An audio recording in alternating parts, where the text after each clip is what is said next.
Hey guys, how's everyone today? Hopefully you guys are good. It is super duper hot outside and I'm running a quick errand, so I wanted to talk to you guys for a few minutes. This is really more of, I want to open up the discussion with you guys, and then I want you all to tell me in the comments below if you would like a follow-up video on this subject, because I'm a little torn on whether or not I want to do a dedicated video on this, because I feel like there are a ton of moving parts and I haven't had the time to educate myself fully on the situation, and I don't like to just blabber on about stuff that I have no idea about until I can actually look at it. So if you guys want the video, I'm more than happy to take a couple days, get my ducks in a row, and deliver a video if you're interested. If you're not, then we'll just leave it here and we can have a conversation in the comments below. Either way works for me. So this whole thing with Creepshow Art, Shannon, has completely just blown up. Everyone's talking about it. Creepshow Art is exposed. She's been on this forum that's supposed to be anonymous, but she was posting there, and stuff with her IP address and her stuff with her IP address has shown that it was her and it wasn't really anonymous. It's a whole mess. But here's the thing that I've noticed with not only this situation, but several situations on YouTube, is that scenarios like this will come out and people are either not surprised or they say, oh, I'm completely shocked. I would never expect this from so-and-so. The reason that I mention it specifically when it comes down to Creepshow Art is that based on my seat, she has shown a pattern of being what I would consider problematic, and I know that she has a really big subscriber base and a whole lot of people that enjoy her content. I've never cared for her content, and I had my own opinions about her late last year after she handed over her platform to that guy N-Bird and allowed him to claim that Dad Challenge Podcast was the stalker. And the way that I kind of saw it was, if you're going to give someone else your platform because you're under the weather or not feeling well or having a procedure done, then you are co-signing every single word that person says. You are saying, this is the exact way that I feel, and I am okay with this being published to my channel. So I didn't care for her leading up to that point. I didn't care for her at that point, to be really honest. I'm just not entertained by watching somebody draw and tell a story or give commentary on something. That's just not the way that I like to consume content. I like to consume content in a manner where I'm getting used to seeing the person. I feel like I'm connecting with the person because I know, kind of like what they look like and what are their facial expressions and what do they react positively to or what do they react negatively to.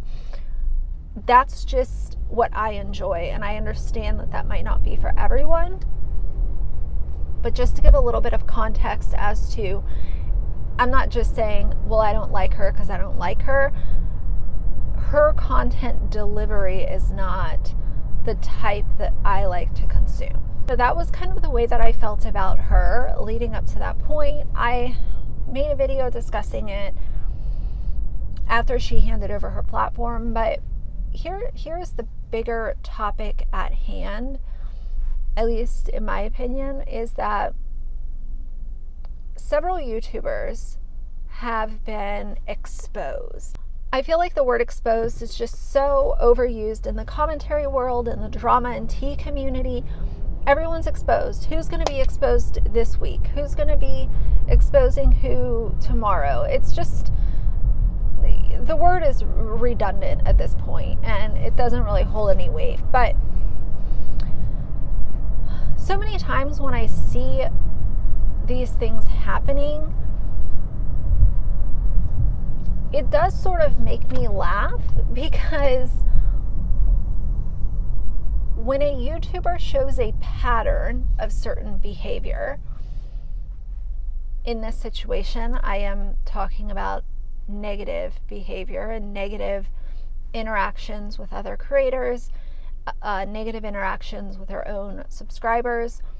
When they show a pattern of this over a prolonged period of time, why is there any shock when something like this happens? If a creator is known to spread misinformation, be toxic, bombard other people's live streams and be problematic, lie, whatever the issue is, it sort of seems like there's a certain point where this one thing happens and it sets it all off. So, I don't know, maybe that's just how I am when it comes to noticing people's patterns of behavior. And I'm not saying, it's hard when I make these commentary videos. It can be a little bit difficult because I never want to come off like I know it all and my way of thinking is the best way of thinking and I know all the secrets, because I don't. And I don't know near what, the amount that I want to know and the amount that I want to learn. But like I always say, the things that I do know, I'm going to talk to you guys about them and we'll have a conversation about it. And you guys can teach me and maybe I can teach you, and that's what this community is all about. So maybe it's just the way that I look at scenarios is, if someone has shown a pattern of certain behavior, then why are we surprised when it comes to a head? Because for me, if I see a pattern, then I'm going to pull the plug way ahead of some big expose coming out. Because I'm going to think for myself and I'm going to make a decision on whether or not I want to support that person any longer. I don't need 18 drama videos to come out talking about this person and then I say, oh, well, I'm going to unsubscribe now. And maybe for some people that's the way that they kind of look at things, and that's cool too. But I just feel like if over the course of an extended period of time, there have been videos coming out and information coming out about a creator, then, let's pay attention and make a decision ahead of time. I'm gonna get my car washed quickly. I think it's gonna rain, but it's okay because my car is dirty. So anyway, this car wash is gonna make some noise, so I'll have to complete my thoughts on this, but I don't know, I feel like too many people that are problematic over an extended period of time are platformed, and that's something that as a YouTube community we need to maybe look at and have more conversations about. I don't know.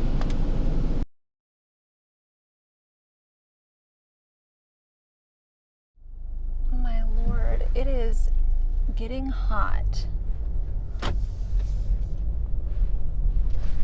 okay, my car is clean. Hopefully I can go at least maybe a day with no rain, but if it rains, it's all good.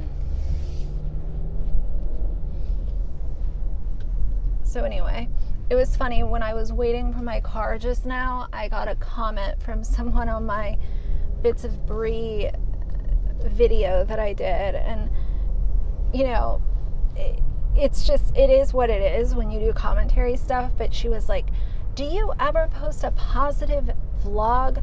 That's why you only have 10,000 subscribers. And I don't care about it's very cool that I have 10,000 subscribers. I'm very appreciative, but I'm not one of those people who is just sitting around all day watching my subscriber count. Like I've voiced before, I appreciated my 500 subscribers when I had 500.